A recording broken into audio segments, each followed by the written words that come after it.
मित्रों, मैं अभी लास्ट कॉलर से बात कर रहा था। मैंने उनको बताया कि उनको चंद्रमा के कुछ उपाय करने होंगे। देखिए, चंद्रमा का जो सबसे अच्छा उपाय है वो है कि अगर आप लोगों को क्रिटिसाइज ना करें। जब आप लोगों की आलोचना करते हैं, अपने किसी भी जान पहचान वाले की या किसी भी अपने रिश्तेदार की, किसी की भी आप आलोचना करते हैं तो आपके चंद्रमा दूषित माने जाते हैं, यानी दूषित होने लगते हैं। इसी प्रकार से जो लोग माता को का आदर सत्कार नहीं करते या माता के चरण स्पर्श नहीं करते या माता से आशीर्वाद नहीं लेते, उनका भी चंद्रमा बली नहीं हो पाता। इसी प्रकार से चंद्रमा जो है वो हाइजीन के, सफाई के ग्रह माने जाते हैं। जो व्यक्ति प्रतिदिन ब्रह्म मुहूर्त में स्नान करके और पूजा करता है तब भी चंद्रमा स्वयं प्रसन्न होते हैं। इसी प्रकार से जो लोग अपने घर में बहुत क्लटर्ड रखते हैं, यानी घर को बहुत ज्यादा चीजों से भर देते हैं और उसमें सांस लेने की, घर के अंदर भी सांस लेने की जगह ना हो घर में वस्तुओं को, तब भी चंद्रमा दूषित माने जाते हैं। या इसी प्रकार से जो लोग अपने बहुत पुराने पुराने कपड़े अपने घर के अंदर रखते हैं, मेरे हिसाब से अगर 8 वर्ष से पुराने जितने भी कपड़े हैं वो सब दान हो जाने चाहिए। वो गरीब ऐसे लोगों को मिल जाने चाहिए जो उनको पहन सके। ऐसे बहुत से लोग हिंदुस्तान के अंदर हैं जिन्हें कि उस तरह के कपड़े भी नसीब नहीं है। अगर आप देखिए कि 8 वर्ष किसी कपड़े ने, कोई भी वस्त्र आपने खरीदा है, उसने 8 वर्ष अगर आपको अपनी सेवाएं दे दी हैं तो 8 into 365 डेज उसे काफी आपको सेवा देके अपनी वैल्यू पूरी आपको निकाल के दी है। तो पुराने कपड़े सभी गरीबों को दान हो जाने चाहिए, क्योंकि चंद्रमा नए वस्त्र के ग्रह माने जाते हैं। पुराने कपड़ों से चंद्रमा दूषित हो जाते हैं। क्रिटिसाइज करने से, आलोचना करने से, दूसरों की आलोचना करने से भी चंद्रमा दूषित हो जाते हैं। चंद्रमा का प्रतिदिन सायंकाल में पौराणिक मंत्र से चंद्रमा का अभिवादन करना चाहिए। इसके पौराणिक मंत्र हैं दधि शंख तुषाराभम क्षीणो दानव संभवम नमामि ससिनम सोमम शंभोर मुकुट भूषणम। और इसके जो वैदिक मंत्र हैं वो है ओम इमं देवाः असपत्नगुंद सुवध्वम महते क्षेत्राय महते ज्येष्ठाय महते जान राज्याय इंद्रस्य इंद्रियाय इमं मुख्ये पुत्रमुखे पुत्रमश्ये विष एक वोमी राजा सोमो स्माकम ब्राह्मणा नाम घुम राजा ओम सोमाय नमः। इस प्रकार से चंद्रमा का अभिवादन करना चाहिए वैदिक मंत्र से, क्योंकि ये कार्मिक साइकिल को बताते हैं, चंद्रमा का दूषित होना। तो इस तरह से अगर आप चंद्रमा को ऊपर करते हैं तो जीवन में सभी कुछ मिलता है। मित्रों, हमारे साथ एक रिम्पी यादव इस समय जुड़ गई हैं। आप बताइए अपना date of birth. Rimpi ji hello, अपना डेट ऑफ बर्थ बताएं। शिमला से नेक्स्ट कॉलर सुनीता जी हमारे साथ जुड़ी हैं। सुनीता जी अपना डेट ऑफ बर्थ बताइए। 8/9/1991 सुबह के 8:40 सुबह के 8:40 चंडीगढ़।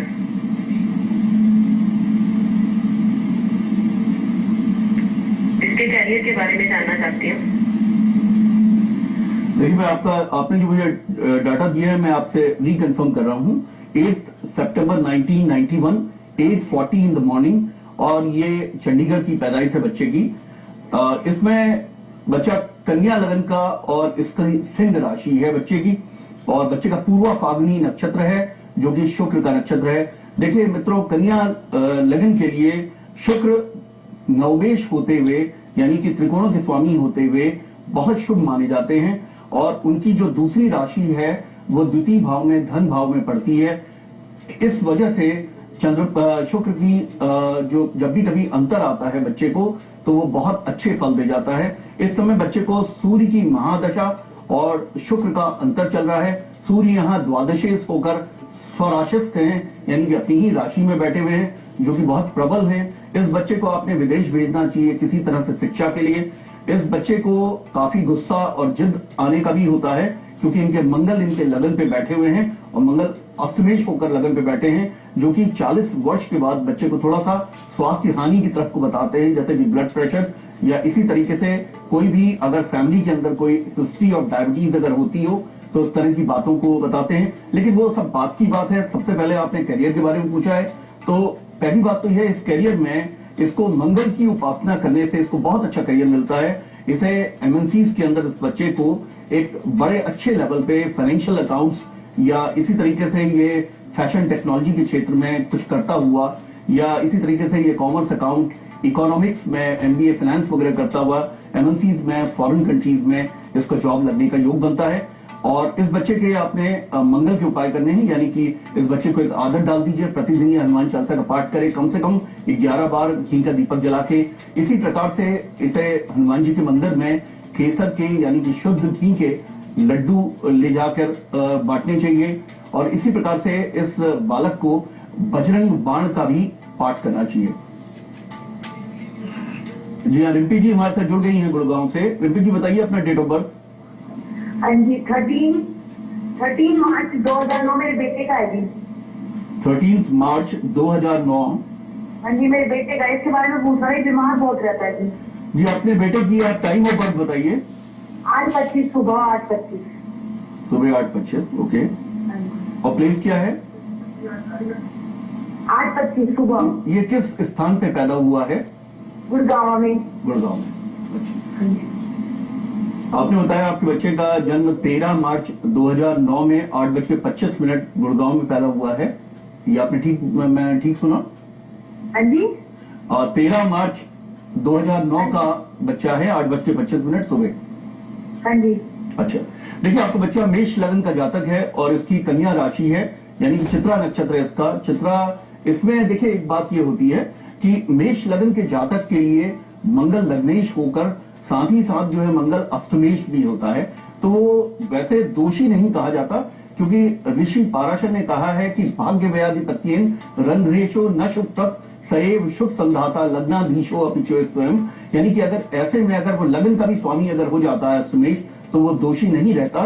तो दोषी न होते हुए भी एम्पेरिकल अंडरस्टैंडिंग से, प्रैक्टिकल अंडरस्टैंडिंग से हमने ये देखा है कि मंगल अष्टमेश का भी थोड़ा फल देता है, क्योंकि बच्चा आपका कन्या राशि का है जो कि छठे भाव की राशि है। और छठा भाव से हम 3 आर देखते हैं, रोग, ऋण, रिपु। रिपु का मतलब शत्रु, यानी कि चूंकि रोगेश भी रोग भाव की छठा भाव है और चंद्रमा वहां रोग भाव पे बैठे हैं। चित्रा नक्षत्र है जो कि मंगल का नक्षत्र है उसका, इस वजह से उसे रोगों का बनता है। मंगल और चंद्रमा इस तरह के फीवर को बताते हैं जो कॉन्टिन्यूसली थोड़े थोड़े समय में बहुत ससेप्टेबल या इम्यून सिस्टम की कमी, जिसकी वजह से कोई भी फीवर होता हो, जैसे मलेरिया है या ज्वाइंटिस है, इस तरह की फीवर, इस तरह की परेशानियों का इसका बनता है। गुरु भी इस कुंडली के अंदर थोड़े पीड़ित हैं, क्योंकि गुरु राहु के साथ में गुरु चांडाली योग बनाते हैं। तो मैं आपसे ये प्रार्थना करूंगा कि इस बच्चे की कुंडली को आप विशेष रूप से आप इसकी स्टडी करवाइए और इसमें ये रोगों से पूरी तरह से इसका निदान होगा। क्योंकि जब हम डिविजनल चार्ट्स और अष्टक वर्ग और षटबल इनके द्वारा इस बच्चे की कुंडली का अध्ययन करेंगे तो आप ये मानिए कि इस तरह के बहुत से बच्चे ठीक हो जाते हैं स्पिरिचुअल उपायों के द्वारा। आपसे मैं प्रार्थना करूंगा कि मेरे एड्रेस पे आप मुझे कांटेक्ट करें। इस कार्यक्रम के बाद इन्हीं नंबरों पे आप मुझे संपर्क करें। गुरु श्री M.K. भंडारी जी से एस्ट्रोलॉजी, पामस्ट्री, वास्तु, टैरो, मंत्र पाठ एवं न्यूमरोलॉजिस्ट के लिए संपर्क करें श्रीशांत लोक 1 गुड़गांव।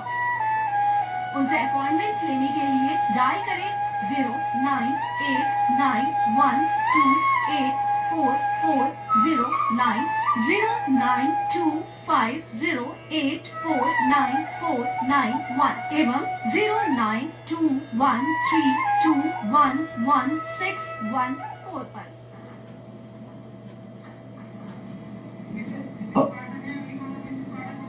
हाँ, मिसेस पाठक हमारे साथ जुड़ी हुई हैं गुड़गांव से। मिसेस पाठक बताइए अपना डेट ऑफ बर्थ। 31 मार्च 1975। 31 मार्च 1977। हाँ जी, शाम को 6:17 शाम का और दिल्ली। अच्छा, 31 अगस्त जी, अगस्त। ओके, 31 अगस्त।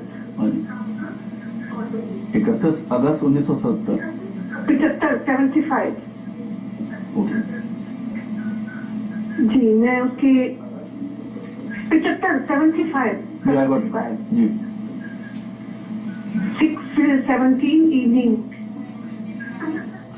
देखिए आपका टीवी का वॉल्यूम एक्चुअली काफी तेज है, इस वजह से हम आपकी बात पूरी तरह से सुन नहीं पा रहे हैं। लेकिन जो मैंने आपकी बात समझी है, बच्चा 31 अगस्त 1975 18:17 गुड़गांव की पैदाइश है।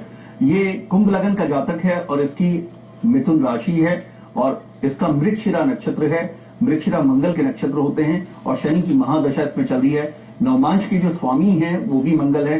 इस वजह से मैं ये कहूंगा कि इस बच्चे को काफी सफलता का योग बनता है। इसके अंदर, इस कुंडली के अंदर में ये चूंकि इसमें बुध स्वग्रही हो जाते हैं अष्टम भाव पे। मित्रों, मैं आपको बताना चाहूंगा कि बुध के बारे में कहा जाता है कि अगर वो अष्टम भाव पे स्वग्रही होते हैं तो ऐसा जातक काफी लंबी उम्र तक बहुत जवान, बहुत अच्छा और काफी एजिलिटी ऑफ माइंड को बताता है। यानी कि उसकी कैलकुलेटिव जो पावर्स होती हैं, मैथमेटिकल एनालिटिकल जो एबिलिटीज होती हैं वो काफी स्ट्रांग होती हैं। ये कुंडली काफी पावरफुल कही जाएगी और इस कुंडली के जातक को किसी भी तरीके से एजुकेशन से लेकर उसके बाद इसे कॉम्पिटिटिव एग्जाम्स में निकलते हुए इसे बहुत अच्छे संस्थान से इसे मैनेजमेंट के कोर्सेज करते हुए इसे आगे बढ़ने का योग बनता है। और इस समय जो दशा का लॉर्ड है वो शनि है, जो कि लगन के स्वामी हैं और लगन के स्वामी की दशा मित्रों बहुत अच्छी होती है। शनि के फिर भी थोड़े उपाय कर लेने से इनको और अच्छे रिजल्ट्स मिलते हैं। करनाल से हमारे साथ एक श्रोता जो सीमा जी हमारे साथ जुड़ गई हैं। सीमा जी, आप बताइए डेट ऑफ बर्थ अपना। बहन रेनू के लिए पूछना है, उसकी डेट ऑफ बर्थ है 26 अक्टूबर 1987। आपने कौन सा अक्टूबर बताया? 26 अक्टूबर 26 अक्टूबर 1987। ओके। और टाइम ऑफ बर्थ क्या है? समय सुबह के 9 बजे और सुबह के 9 बजे। स्थान करनाल है और स्थान है करनाल। ठीक है। हाँ, क्या पूछना चाहते हैं? हाँ, करियर के लिए पूछना है। दूसरी करियर कैसा रहेगा, आगे मेरा करियर कैसा रहेगा? जी देखिए, इसमें आप वृश्चिक लगन और वृश्चिक राशि की जातिका हैं और इसके अंदर शुक्र की आपको महादशा चल रही है। शुक्र इस कुंडली के अंदर में काफी द्वादश भाव के स्वामी हैं। जैसे मैंने आप लोगों को बताया था मित्रों, द्वादश भाव के स्वामी के अपने स्वयं के कोई रिजल्ट नहीं होते।